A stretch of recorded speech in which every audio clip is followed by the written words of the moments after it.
7:00 ng umaga, kinakailangan nating magbigay ng galang sa ating pambansang awit na lupang hinirang.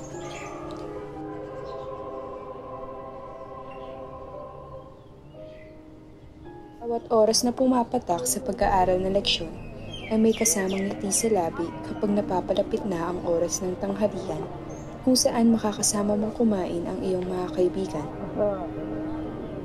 Pagkatapos ng masayang tanghalian, napag-isipan niyong maglakad at pagmasdan ang inyong paaralan. Sa pagtunog ng kampana ng paaralan, labis na kasiyahan ang iyong nadarama dahil ito ay hudyat na maaari ka nang makauwi at makapagpahinga.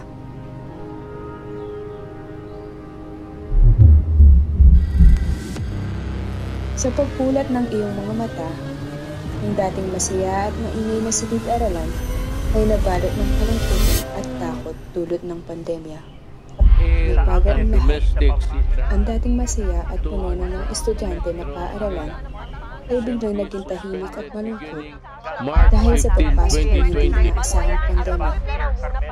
Lahat ng nakasanayan tila nabago ng panahon. Mga kalsadang napupuno ng tawanan ay nabalot ng katahimikan at mga tunog ng ibon na lamang ang naririnig. Isang mata lamang, pagmulat ng mata, ang apat na sulok ng aking silid ang nakikita. Mga uniformeng gusot na dahil nalipasan na ng panahon ng huli ko tong isuot. Dating pisara ang aking kaharap, ngayon ay telepono at ang aking laptop. Unang buwan ng pandemya, learning distance ang naitala. Parang kailan lang nakanselahin ang pasok at ngayon ay mas lumala ang sitwasyon. Pambihira nga ang panahon, ilang buwan na simula nang maipatupad ang online class, hindi pa rin sanay sa biglang pagbabago. Hindi pa naman natatapos ang klase ay tinatawag na ni inay upang alagaan ang bunso. Sumasabay pa pati tunog ng manok at aso, mga sasakyan na dumaraan na tila nakakarindi kung ito'y pakinggan. Hindi rin maiiwasan ang pagsabay ng pagkawala ng internet sa bahay. Bigla na lang mawawala ang iyong guro na seryoso sa pagtuturo. Mga gawaing bahay na dapat mong tapusin na sumasabay din sa pagpapasa ng mga aktibidad. Tila isang panaginip na lumipas ang panahon. Nasa 12 na ako. Nasanay na sa pagdaan ng buwan na puro sa cellphone nakatutok. Nasanay na din sa palaging pag-uutos sa akin ni inay sa bawat oras na kinakailangan magbantay. Hindi na natututo dahil sa dami ng gawaing bahay. Hindi natin makapag-isip ng maayos. Naiiyak na lamang ako sa aking sitwasyon. Kailan ba babalik sa dati? Kailan ba magiging masaya ulit ang pag-aaral? Kailan? Kailan at kailangan ko nang magpahinga? Nakakapagod, nakakaiyak, nakakalungkot.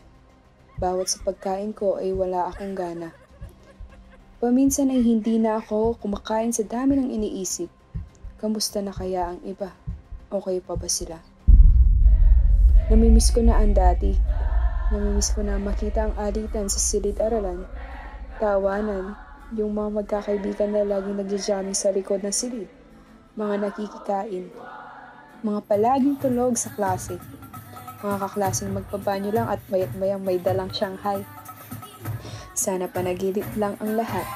Sana pagkisap lang ng aking mata ay bumalik na sa dati ang lahat. Pagbabalik na ng pagpasok sa paaralan, ngunit limitado pa rin ito. Bago pumasok ng paaralan, sila Gerald, Jomar at Francine ay masaya naglalakad ang tatlo. Dahil sila ay makakapasok na ng paaralan, at labis silang nagpapasalamat na kahit papaano ay unti-unti nang nagiging maayos ang lahat. Pero hindi pa rin maalis ang lungkot na kanilang nadarama dahil sa face mask na nakasuot sa kanilang muka na wala silang magawa kung hindi gawin na lang at isipin na lang nila na para din sa ikabubuti ng lahat. Nagpatuloy silang maglakad at hindi na inaasahan. Nakita sila ng gwardya ng paaralan at sinabing dumistansya sila sa isa't isa upang maiwasan ang pagkalat ng virus, at nagpatuloy silang maglakad ng may kahalong lungkot at saya sa kanilang mukha dahil sa pagbabago ng kanilang mga nakasanayan. Nakalipas ang ilang buwan ng pagpasok ng limited face-to-face, nalalapit na ang pagtatapos ng magkakaibigan ng si Francine, Gerald at Jomar. Sila ay masayang naglalakad papuntang paaralan para sa gaganapin na photoshoot para sa graduation. Pagkalipas halos 2 buwan, dumating ang kanilang pinakahihintay na araw. Sila ay magtatapos na at masayang-masaya sila dahil sa kabila ng mga paghihirap na dinanas nila ay sa huli, nakamit nila ang kanilang karangalan at medalya. Habang pinapanood ang live virtual graduation, ay naalala nila ang hirap at mga pagsubok na dumating habang sila ay nag-aaral. Labis ang pasasalamat nila sa Diyos dahil hindi sila pinapabayaan sa lahat ng mga problema at sa patuloy na biyayang kanilang natatanggap. Dahil sa kabila ng paghihirap, may regalong naghihintay sa dulo ng tinatahak mong landas.